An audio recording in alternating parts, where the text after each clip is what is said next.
Құрметті қатындар мен мырзалар, сендермен бірге Тескөке. Бүгін біз жалынды өрт сөндірушілер бригадасы анимасының 9-шы бөлімін көреміз. Мықты комментарийлер видеоға шығады. Дәстүр бойынша артқа құрылақтырыңдар. Сонымен Джованни механикалық құрылғыны сындырған кезде вулкан еденде жатыр. Айрис судан тоқтауын өтінеді және Юға көмектесуге тырысады. Құрылғының сынықтарынан кілт түсіп қалады. Хибана орманда байланған Синраны табады. Ол Айрисқа таңдау құрылғысын іліп қойған айтады. Хибана Синраны шешеді. Ол достарына көмектесу үшін дереу қоқысқа асығады. Оның өкшесі от боп жалындап, аспаннан мираж клондарымен қоршалған Артурды көреді. Синра ақ плащтарға қарай жүгіріп аяғымен вертушка таратады. Флейл оған шынжырмен шабуылдайды, бірақ пацан оның жанынан үйге ұшады. Джованни қаһарлы күледі, өйткені енді оның қолында Аматерасу кілті бар.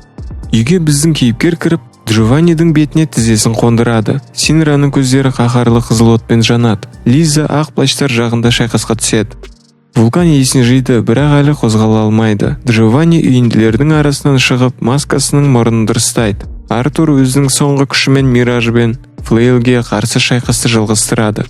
Бірақ сонда оған көмекке Хибана келеді. Ол өзінің күшін жалын ағашын пайдаланып, жауларына от жапырақтары дауылын жібереді. Оның пирокинезі Артурды да қуырады. Лиза Синраға шабуыл жасайтын отты щупальцаларды шақырады. Оның қуат көзі магнит өрісі. Щупальцалармен Джованнидің арқандары Синраны байлайды. Вулкан Айриске кнопкаларды бас деп айғалайды. Аниматрониктер қосылып жан-жақтан ұшады. Айрис әпше үрейлене кнопкалардың барлығына басады. Аниматрониктердің бірі үйден ұшып шығып Хибананың басынан ұрып, оны нокаутқа түсіреді. Лизаның щупальцалары әлсірейді, өйткені барлық жіберілген механизмдерде магнит өрісі бар.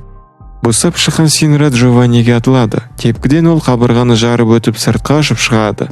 Сол жерде шоу пайда болады. Синра Адола жалының көмегімен оның барын сезеді. Ол көкжиектен інісін көріп оған қарай жүреді. Синраның жүзі балқып күлімсірейді. Ол бір әшкесіне мен ғой ағаң деп айғалайды. Шоу оның не айтып тұрғанын түсінбейді. Синра ода сондай крутой және әдемі інісі барына қуанады. Шоу евангелистің оны кездестірген кезде түсінесің деген сөзін есіне алады. Інісі жиіркеніштен басқа ешқандай эмоцияны бастан кешірмейді. Ол Синраны семсерінің сабымен ұрып, оны евангелистке апаратын хабарлайды. Досына көмекке Артур жүгіреді, бірақ Шоу оның кеудесін семсермен кеседі. Ол ақ плащтарға тек Синраны алып, басқалардың барлығынан құтылуды бұйырады. Джованни Шоуға Аматерасудың кілтін көрсетеді. Олардың үстіндегі ауада ұнтақ. Содан кейін жарылыстар пайда болады. Оны Виктор Лихт жасады. Әбігерді пайдаланып вулкан екеуі жаралыларды жинап, қоқыстан жүк көлігімен қашады. Жолда олар Лизаның жанынан өтеді. Вулкан оған қол созады, бірақ ол қалады. Дыбыстың жоғары жылдамдықпен келе жатқан Шоу оларды қуып жетіп жолдарын жабады. Оған Джокер шабуыл жасайды. Жүк көлігі жанынан өтіп кетеді. Шоу семсермен ұрады, ал оның қарсыласы қарсы шығып, Синраның қашып кетуіне мүмкіндік беру үшін уақыт сызады. Джокер Шоуның қылышында сызат қалдырып, жоғалып кетеді. Ауруханаға жеткенде Синра телефон соғып жағдайды капитан Обиге баяндайды. Ол қоқыстағы үйге ақ плащтар шабуыл жасағанын, ал капитан Джованнидің сатқын екенін айтады. Вулкан Юды құтқаруға тырысып жатқан операция бөлмесінің жанындағы дәлізде отыр. Синра оны ең болмағанда уақытша 8-ші жасаққа қосылуға шақырады, өйткені онда қауіпсіз. Ол Артур екеуі оны және Юды қорғай алмағаны үшін кешірім сұрайды. Вулкан Артурды бірден тыңдамағаны үшін өзін кінәлайды. Ол сатқындыққа қарамастан Лизаны әлі де қайтаруға болады деп санайды. Синра Вулканға оның әлемді инферналдар пайда болмай тұрған кездегідей жасау арманын жүзеге асыруға көмектесуге уәде береді. Хибана Лихттен оның қоқыста пайда бола қалуы тым күдікті деп оған қарайды. Виктор жігіттердің ұзақ болмағаннан оларды іздеуге кеттім деп өтірік айтады. Хибана одан күдіктенеді, бірақ оның дәлелі жоқ. Артурдың жарасы онша терең емес болып шықты, ал капитан Оби қалғандарын алып кетеді. Вулкан 8-ші арнайы жасақта болып жатқан жағдайға таңғалады. Маки курсанттарды әпше сияқты қорқытады. Тамаки барлығына лейтенант Хинава кешкасы дайындап қойғанын айғалайды. Синра тамақты Тамаки дайындамағанына қуанады. Дастархан түрлі тағамдарға толы. Синра резкі тамақты опырады. Олар әдеттегідей Артурмен бірге тамаққа таласады. Капитан Шулы орта үшін вулканнан кешірім сұрайды. Айрис, Маки және Тамаки лейтенанттың аспаздық шеберлігіне қуанады. Хинава барлығына добавка ұсынады. Вулкан әлі де таңғалуда. 8-ші жасақта жылы әрі отбасылық атмосфера. Оби оған 8-ші жасақтың мақсаты адамдарды құтқару екенін айтып, оны 8-ші жасаққа шақырады. Капитан бас тартқан жағдайда да 8-ші жасақ вулкан мен Юдың қауіпсіздігін қамтамасыз ететінін түсіндіреді. Келесі күні Вулкан Синра мен Артурмен бірге қоқысқа қайта оралады. Ол әкесі мен атасының бейітіне барып, сол жерде сусын банкысын ашады. Вулкан оларға өрт сөндіруші жасаққа қосылуға шешім қабылдағанын айтады. Ол оның отбасы өрт сөндірушілерді Хаджима корпорациясымен байланысы үшін ешқашан қолданбағанын еске алады. Вулкан әкесі мен атасынан кешірім сұрайды. Кейін Тамаки мен Синра өрт сөндіру депосының алдындағы көшені тазалауға кіріседі. Вулкан бас сүйекті ескі өрт сөндіру жасақ белгісіне орнатады. Капитан Оби соған рұқсат берді. Ал Айрис әпше шок болды. Конро, Карим және Хибана 8-ші арнайы жасаққа 3-ші жасаққа қатысты тергеуді талқылау үшін келеді.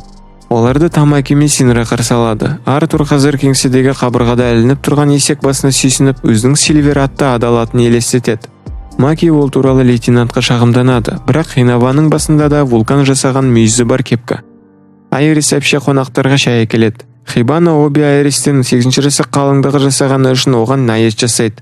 Хибана диванның арқасына отырып, бүгін аяғын қырған бәріне көрсетеді. Оби іске кірісуді және евангелистке қатысты тергеу туралы ақпаратты талқылауды сынады. Конро ақплаштар олардың аймағына шабуыл жасаған кезден басқа, оларда жаңа ештеңе жоқ екенін мойындайды.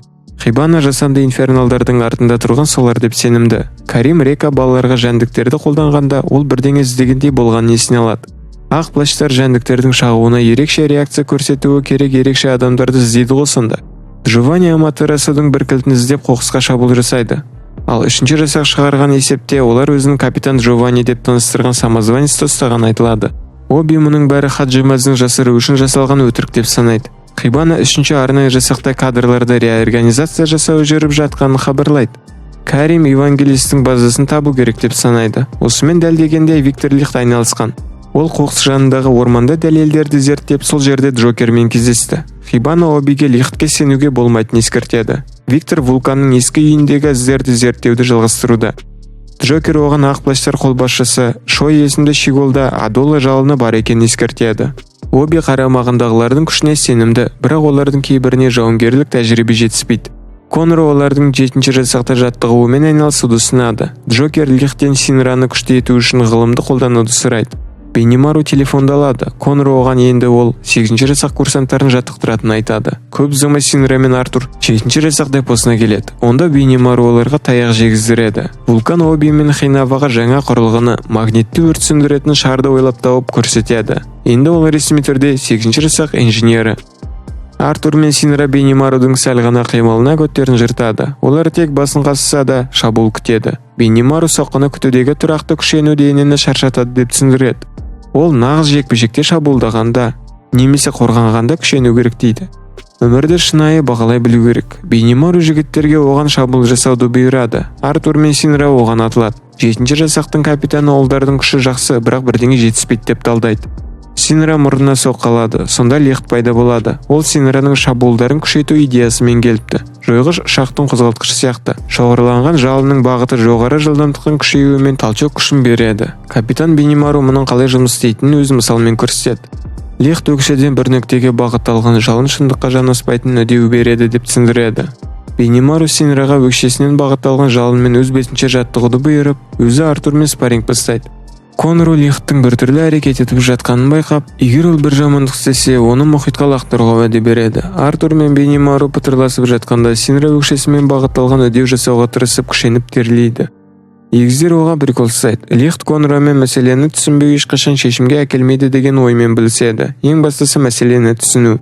Артур мен Беннимару арасындағы жекпе-жекті бақылай отырып, Синра 7-ші жасақ капитаны қалай өз жалынын соншалықты шебер басқаратын түсінуге тырысады. Ол Беннимарудың қимылдарын саусақтарымен қайталайды.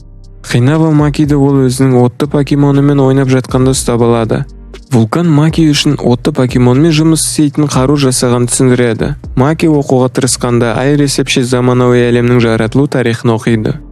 Синра төмен биіктікте қалғып жүр. Саусақпен бетін қысып ақмақ түр жасап. Оның өкшесі осырғандай боп, ол құлайды. Беннимару Артурға айғайлауды немесе ескертуді қажет етпейтін тосын шабуылдарды қолдануға үйретеді.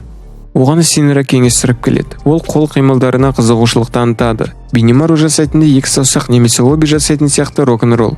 7-ші жасақ капитаны Жапонияда бұрын жекпе-жек өнері болғанын, тенаката деген ұғымның болғанын түсіндіреді. Қолдың бірнеше қимылдары бар. Мысалы, олардың бірі жолбарыс күші. Беннимару оған тенаката техникасының қалай жұмыс істейтінін үйретіп жатқанда, Синра қимылды саусақтармен қайталайды.